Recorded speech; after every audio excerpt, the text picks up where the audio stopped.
Good morning. Today I'm going to read you another story from more of Milly-Molly-Mandy by Joyce, Lankester, Brisley.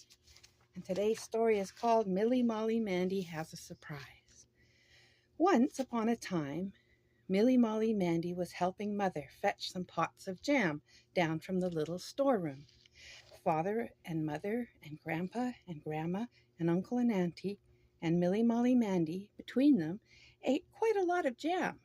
So Mother, who made all the jam, had to keep the pots upstairs because the kitchen cupboard wouldn't hold them all.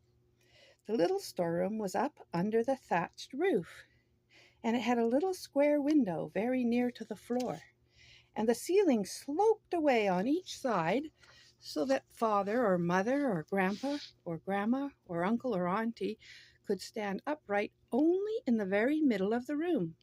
But Milly-Molly-Mandy could stand upright anywhere in it. When Mother and Milly-Molly-Mandy had found the jams they wanted, strawberry jam and blackberry jam and ginger jam, Mother looked around the little storeroom and said, "It's a pity I haven't got somewhere else to keep my jam pots."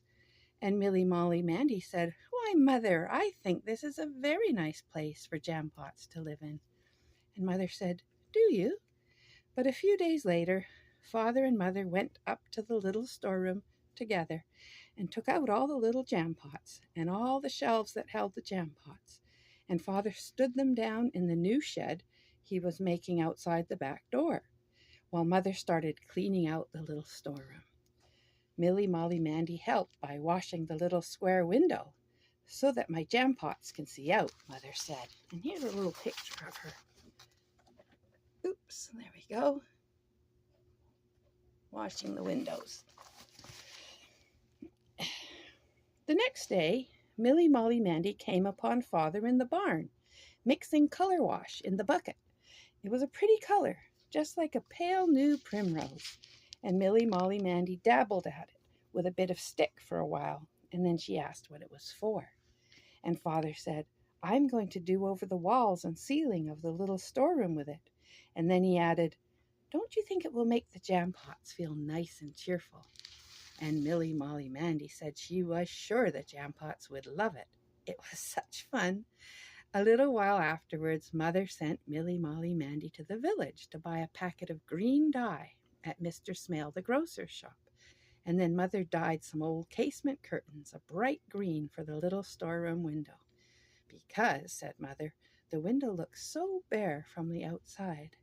And while she was about it, she said she might as well dye the coverlet on Milly-Molly-Mandy's little cot bed, which stood in one corner of Mother and Father's room, as the pattern had washed nearly white. So Milly-Molly-Mandy had a nice new bedspread instead of a faded old one.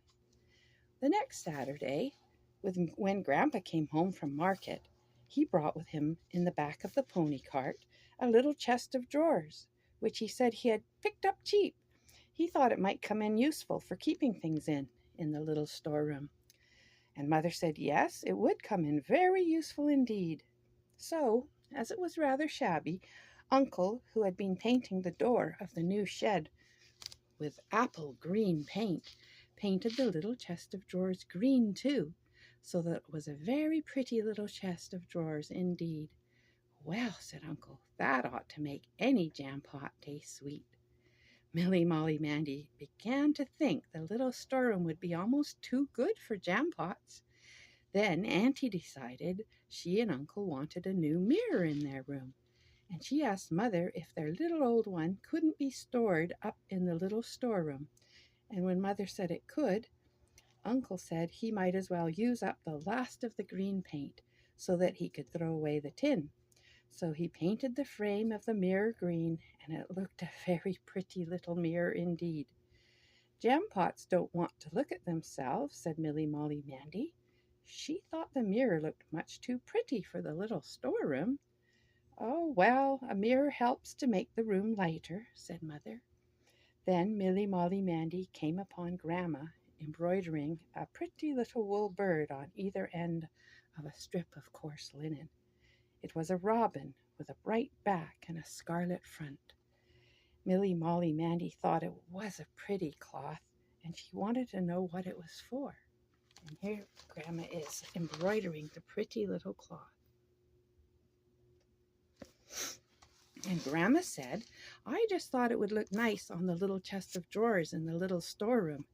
And then she added, it might amuse the jam pots. And Milly-Molly-Mandy laughed and begged Grandma to tell her what the pretty cloth was really for. But Grandma would only chuckle and say it was to amuse the jam pots. The next day, when Milly-Molly-Mandy came home from school, Mother said, Milly-Molly-Mandy, we've got the little storeroom all in order again. Now, would you please run up and fetch me a pot of jam? Milly-Molly-Man said, yes, Mother, what sort? And Father said, blackberry. And Grandpa said, marrow ginger. And Grandma said, red currant. And Uncle said, strawberry. And Auntie said, raspberry. And Mother said, any sort you like, Milly-Molly-Mandy. Milly-Molly-Mandy thought something funny must be going to happen, for Father and Mother and Grandpa and Grandma and Uncle and Auntie all looked as if they'd got a laugh down inside them. But she ran upstairs to the little storeroom, and when she opened the door, she saw her own little cot bed with the green coverlet on just inside, and the little square window with the green curtains blowing in the wind, and a yellow pot of nasturtiums on the windowsill, and the little green chest of drawers with the robin cloth on it, and the little green mirror hanging on the primrose wall with Milly-Molly-Mandy's own face reflected in it. And then Milly-Molly-Mandy knew that the little storeroom was to be her very own little bedroom. And she said, oh, in a very hushed voice as she looked all around her room. Then suddenly she tore downstairs back into the kitchen, and she just hugged Father and Mother and Grandpa and Grandma and Uncle and Auntie, and they all said she was their favorite jam pot and pretended to eat her up. And Milly-Molly-Mandy didn't know how to wait till bedtime because she was so eager to go to sleep in the little room that was her very own.